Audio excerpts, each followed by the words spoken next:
आज का पाठ यिर्मयाह नबी का ग्रंथ अध्याय 30 वाक्य संख्या 1 से 2, 12 से 15, 18 से 22 तक। प्रभु की वाणी यिर्मयाह को यह कहते हुए सुनाई पड़ी, इज़राइल का प्रभु ईश्वर यह कहता है, मैंने जो तुमसे कहा वह सब एक पुस्तक में लिख लो।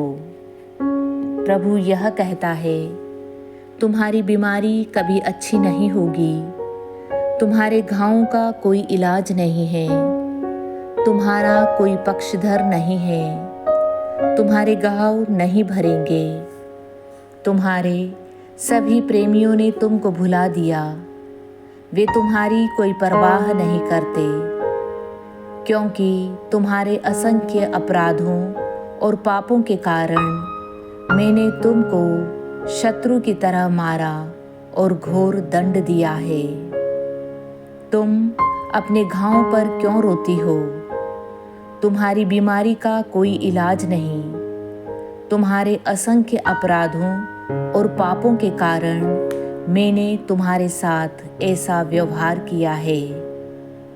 प्रभु कहता है, मैं याकूब के तंबुओं को फिर खड़ा करूँगा, मैं उसके घरों पर दया करूँगा, खंडरों पर नगर का पुनर्निर्माण होगा और अपने पुराने स्थान पर गढ़ का पुनरुद्धार होगा।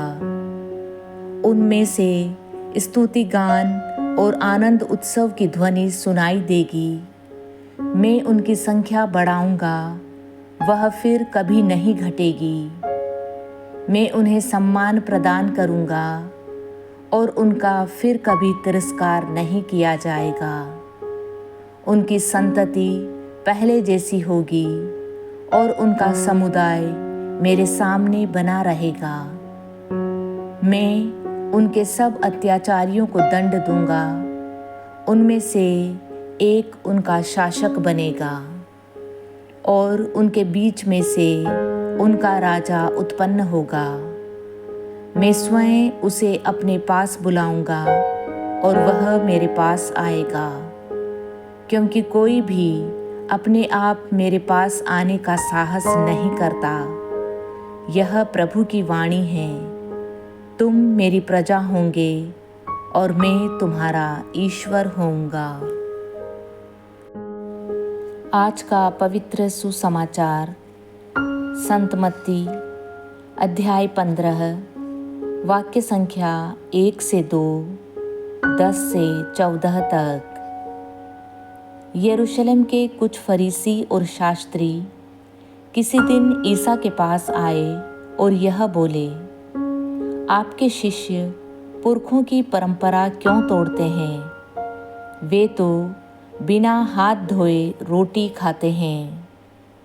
इसके बाद ईसा ने लोगों को पास बुलाकर कहा, तुम लोग मेरी बात सुनो और समझो।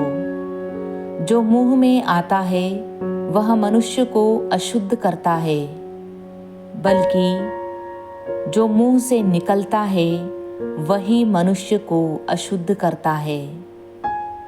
बाद में शिष्य आकर ईसा से बोले, क्या आप जानते हैं कि फरीसी आपकी बात सुनकर बहुत बुरा मान गए हैं? ईसा ने उत्तर दिया, जो पौधा मेरे स्वर्गिक पिता ने नहीं रोपा है वह उखाड़ा जाएगा। उन्हें रहने दो, वे अंधों के अंधे पथ प्रदर्शक हैं। यदि अंधा अंधे को ले चले तो दोनों ही गड्ढे में गिर जाएंगे।